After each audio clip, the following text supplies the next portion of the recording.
Welcome to Advisory Conversations with Tim Seymour and Deb Halliday. This podcast is for accounting professionals and financial coaches who are ready to step beyond compliance and into advisory. Because real advisory isn't about doing more yourself. It's about building something that works without you being the bottleneck.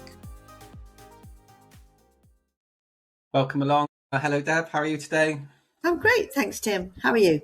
Yeah, pretty good. Thanks. Pretty good.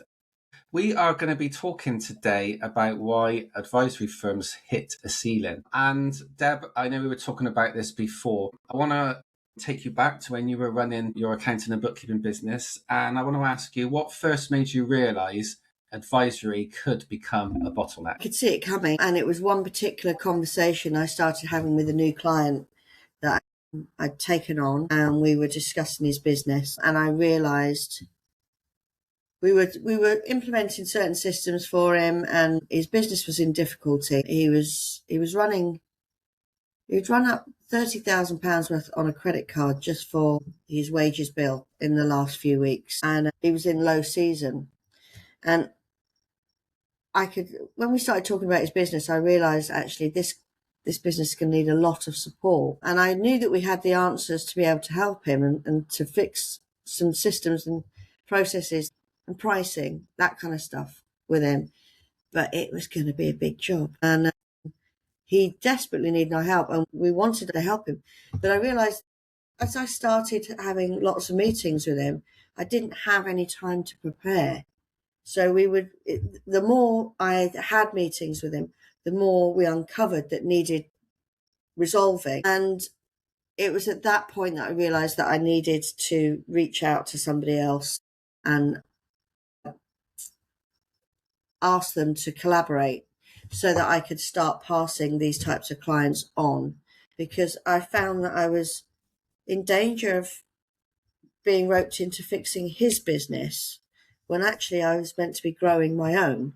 And time is a finite resource, isn't it? So even though he was paying us a lot of money, I was still exchanging time for that money, and it was time that I wasn't spending on other aspects of my own business that I need to be concentrating on. So it was at that point that I thought I was starting to be reluctant to have more meetings with him, because it was just more and more and more that was piling on. So I reached out and we got him sorted, and I had somebody else to dedicate all their time to helping them. So that was it's funny, isn't it? You remember certain conversations or certain instances, but that was mine, realising that actually it takes a lot more than just your meeting. It takes a lot of headspace.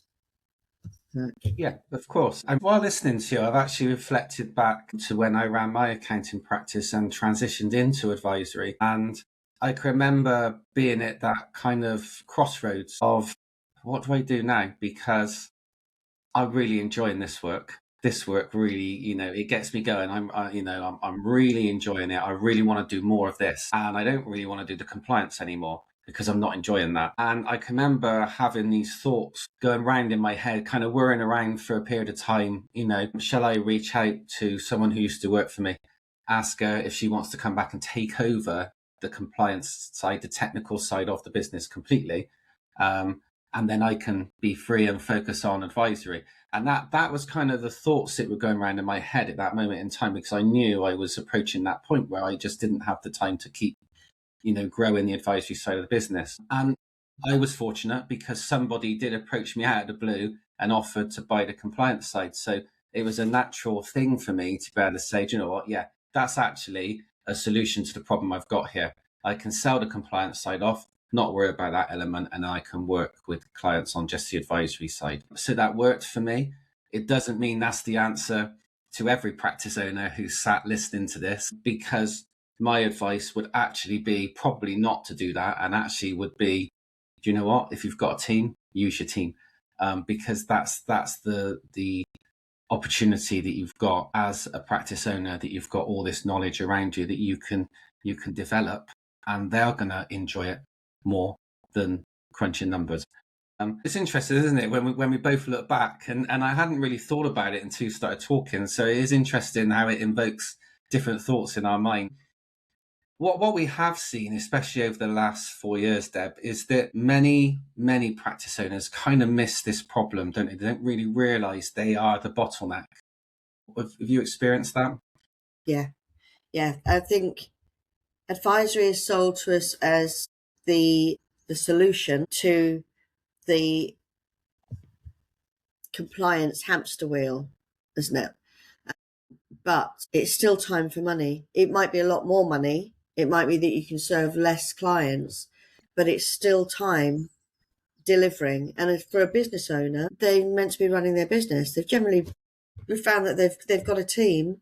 They've taken on bookkeeper, accountant, etc., or more than one that are delivering the compliance. So they've swapped their bookkeeping, if you like, for running their business, and then they introduce advisory, but they've swapped running their business for advisory. They're back to delivering, although it be for a higher value, but it's still delivery, and they should be running their business.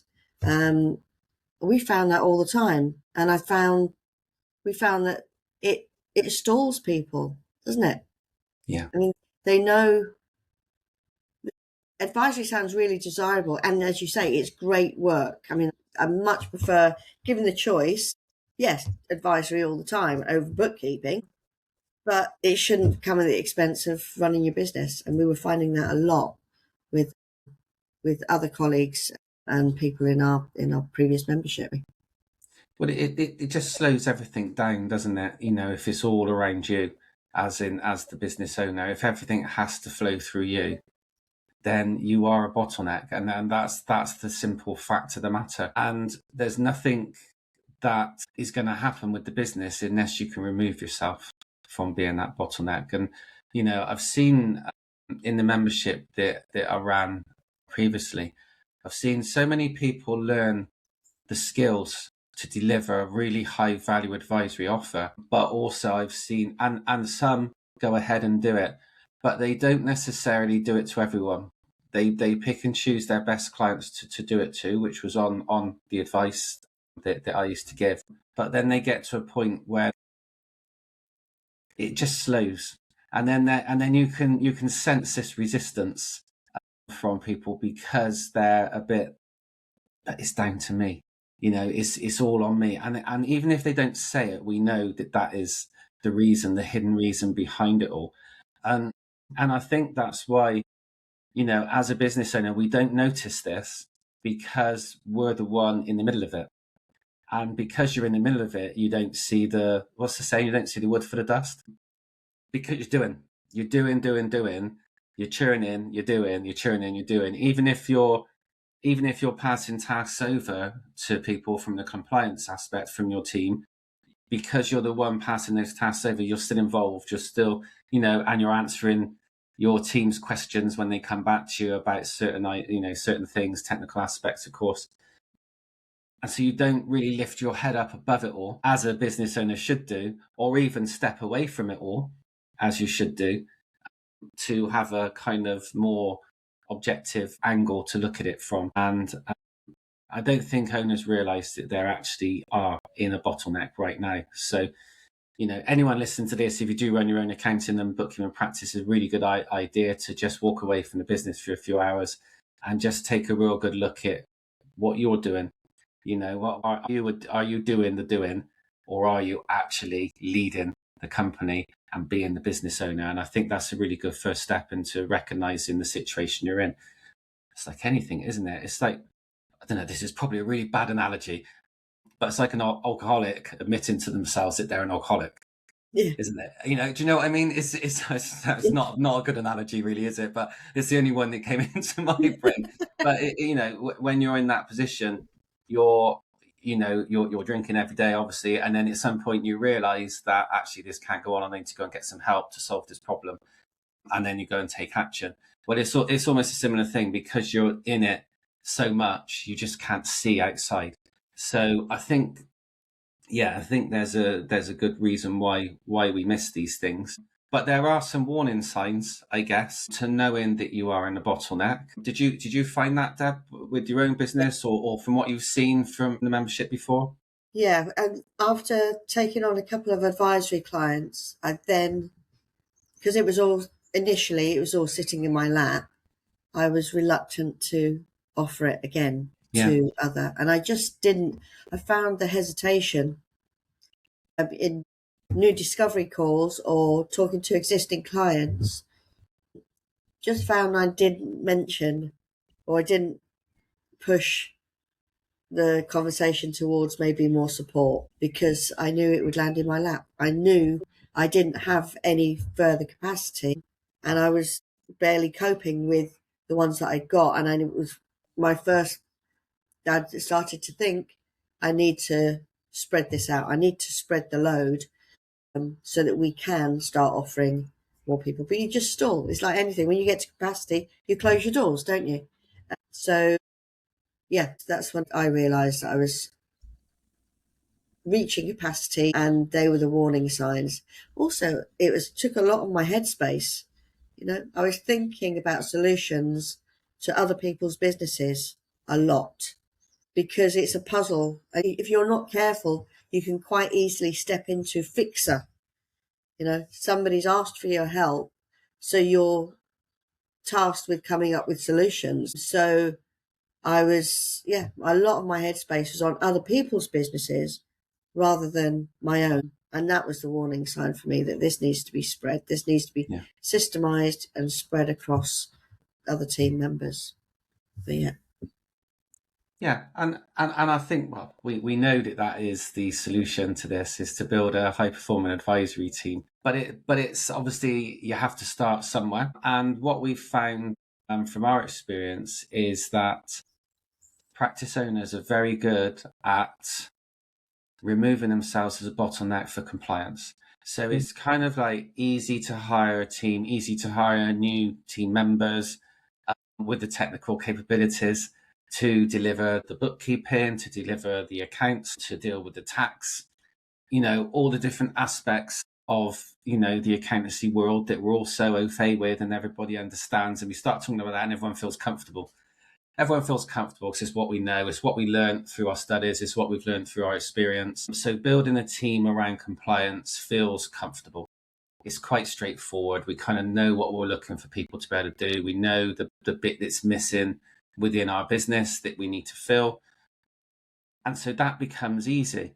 And therefore, scaling compliance doesn't feel like a difficult task. In fact, it's almost quite natural because when you build your business, you start off with compliance and that's what you build around. So it becomes a natural progression and it feels comfortable. But as we've talked about so many times today, AI and automation, do we need so many team members? Do we want to let people go because it can be done through systems, or do we want to actually look after our teams, which I would say most people I've ever spoken to always want to put the people that work for them first. And that was a common theme with practice owners over the last few years that I've heard back.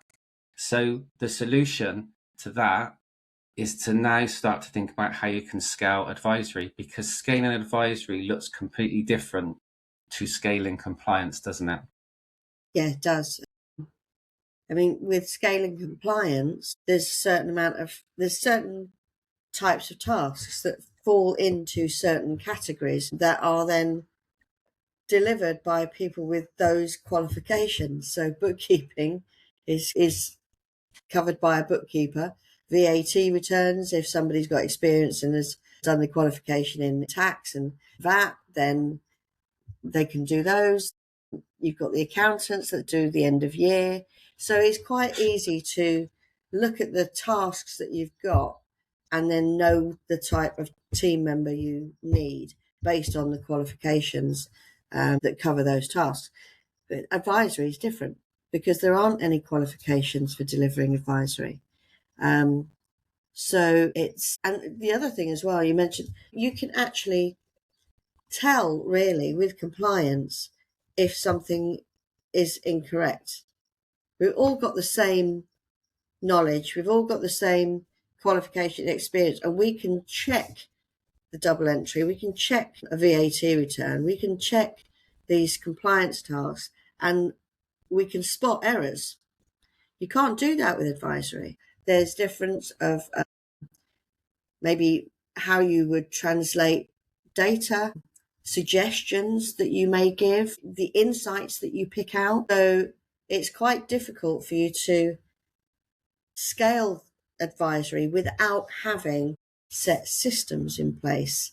If you've got set systems in place and strategies that if this pattern occurs and shows this insight, this is the suggestion for this particular industry or this type of business, then it's much easier to scale that and have a consistent level of service and advice, which is why, again, why people sit in the bottleneck, because they haven't put their knowledge into a system that can be then delivered by somebody else. It's all in their head, and they're worried that somebody else will do advisory differently or maybe miss opportunities or miss critical insights. But it needs to be systemized. It needs to be systemized into certain strategies for certain patterns, exactly like compliance.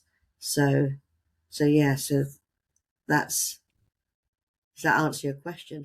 Always. You always answer my questions, Deb. I was just going to add, when we think about what it looks like if you've got a team delivering advisory, and I was thinking of the calculator we shared the other day on one of our free training sessions, where we showed a calculator where, say you're charging a client £500, for instance, per month for strategy sessions, which is advisory, as we know, and you're following your frameworks and systems to do that. But you're the only one delivering because you're the owner, you're the founder. So you've created your bottleneck because you're the only one delivering. So you're earning £500 a month from this one client. So say you're doing that with 10 clients because that's all you can do, and you've hit your ceiling. But if you've got a team in the background, and say you've got 5 members of that team who can deliver that advisory, if you can deliver to 10, they can each deliver to 10. So that multiplies it straight away. So now you've got 5 people delivering to 10 clients. So that's now 50 clients. So you can see the maths is just developing, and you can see that's the scalability. That's how you're going to scale advisory, is by filtering it down so your team deliver. And that if 5 people are delivering at £500 a month, or 10 clients each at 50 clients, you don't need to deliver at all then. You could remove yourself from all of the delivery, which means then you've still got all of that additional sales income coming in that you can use, in the business, for your team, for yourself, for all the areas you need to strategically use that money for. So you can see straight away what an opportunity there is for accountants and bookkeepers to be able to deliver this advisory.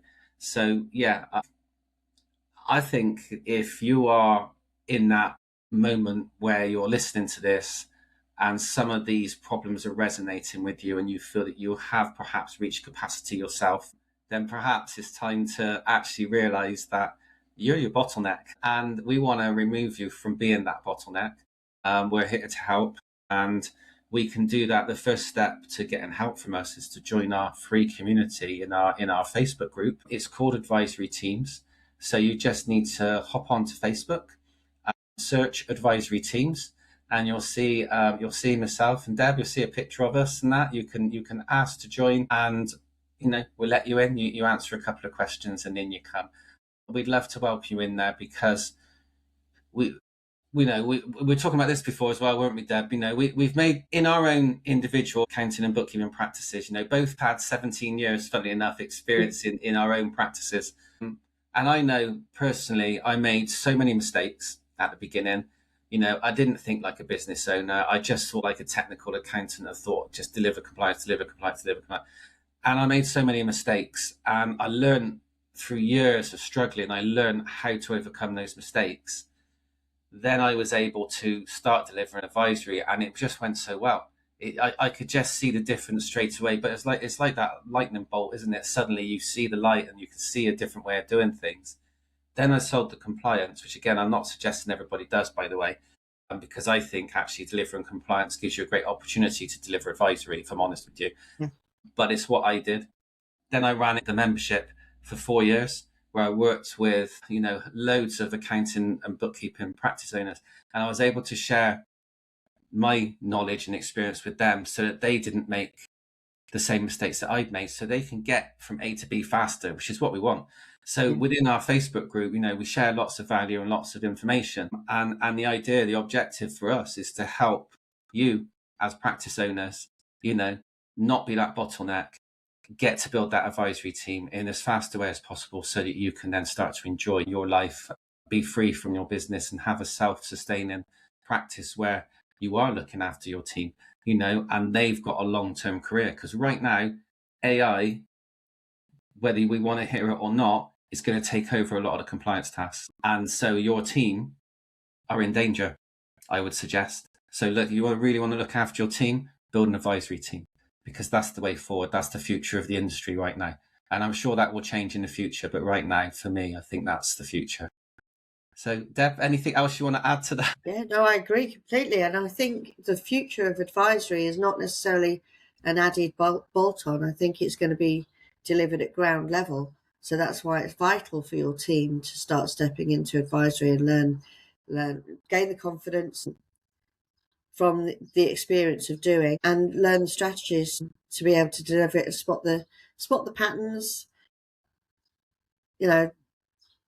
deliver insights and suggestions, but it will be at ground level. It'll be part of the service, which means it's great, because even though AI will drive the compliance fees down, advisory will drive them back up again. So I think it's definitely the way it's going. And money is emotional, and money decisions are made through emotion, and you can't replicate emotional intelligence. You can't replicate empathy. You can't replicate that human touch. And having a team of 5, so I'm using 5 as an example, by the way. It could be a team of 3, it could be a team of 8, but having a team of 5 people looking after a client is so powerful. And it takes the onus off of the owner and allows the owner to not have to be in the business all the time. So yeah, thanks for joining us once again. As always, Deb, thanks for answering my questions, and great to end another episode with you. Yeah, you too, Tim. Thanks for listening to Advisory Conversations with Tim Seymour and Deb Halliday. If you found this useful, make sure you're subscribed so you don't miss the next episode. We'll see you next time.